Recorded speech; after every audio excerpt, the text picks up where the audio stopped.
What is principal? So principal is, if you think about the kind of structure of, and it varies across different organizations, but you have two tracks when you're kind of going up in the ranks in an organization. You come in and you'll be kind of entry level. So if we typically in sales engineering, you'll see like the associate SE is the entry level role. Then you can go up to being an SE to a senior SE, and at that point the track splits, and you can either go and be like an initial manager, or you kind of have this route to being a principal. And I for a time I was, and actually I'm actually going back into management at the start of next year. But I tried management a couple of years ago and just found it wasn't right for me, and I was just like, this is not right at this time. But what the principal role gives me is I always describe it as a leadership position without any management. And leadership and management are two distinct things. Management obviously is making sure that your people have what they need, helping if they have issues, ensuring that they're on the right track. But leadership is about, for me, kind of helping to set a vision for that team, for your organization, and being able to kind of get engaged in some of those longer term projects, maybe some of the more complex opportunities that come along, because it's a recognition that, hey, you're someone that we want to take up the organization, but hey, you don't do management right now, that's absolutely fine. But here, actually, this is a recognition and a role that is a little different to that. So it kind of is this next step above senior SE, but it's not a management role. A friend of mine, his name is John White.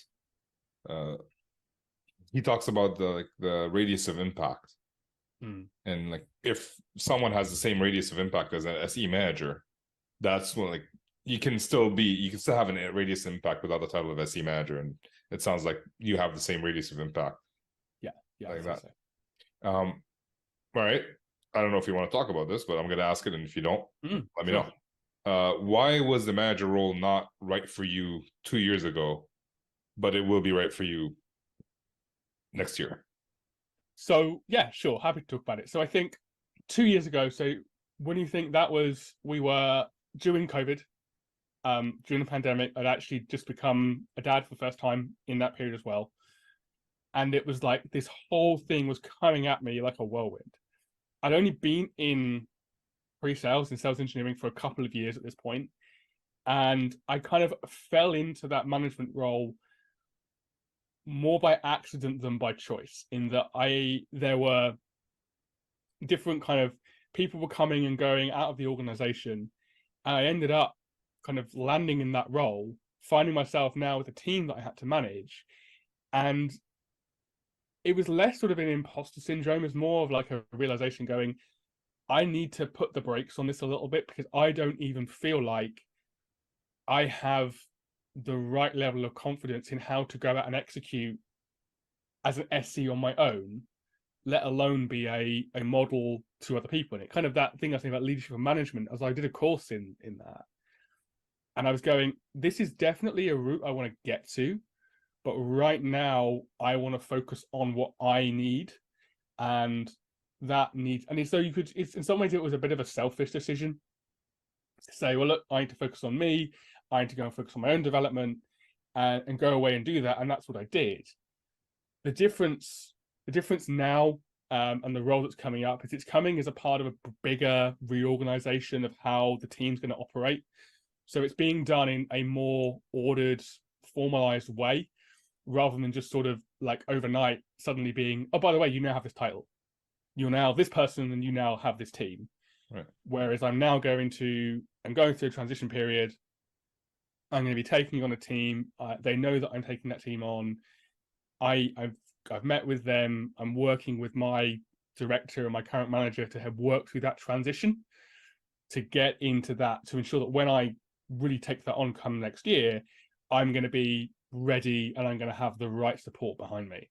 So I think it's a case of, I didn't feel ready the first time, and now I've spent some more time in the field, I've built up that experience, and I now feel like I can be effective in that role. Well,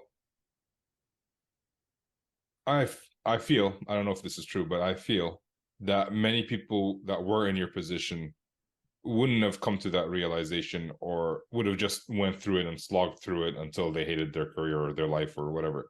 How did you recognize that issue?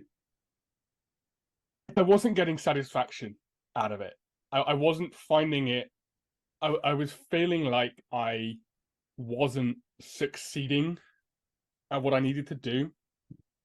And it felt like I was coming up short. And I think one thing I found about all SEs in this community, we all set very, very high expectations of ourselves. And we always come out of a demo, of a presentation going, I could have done this better. I could have done that better. And there is some truth to that, I think, sometimes. And there's a healthy kind of self-critique that you can do. But I was just in that space. It just didn't feel like the right thing for me to do. And I was like, an opportunity actually opened up at another. If you look at my LinkedIn, you'll see that I kind of was with Loftware for, after that acquisition up until 2021.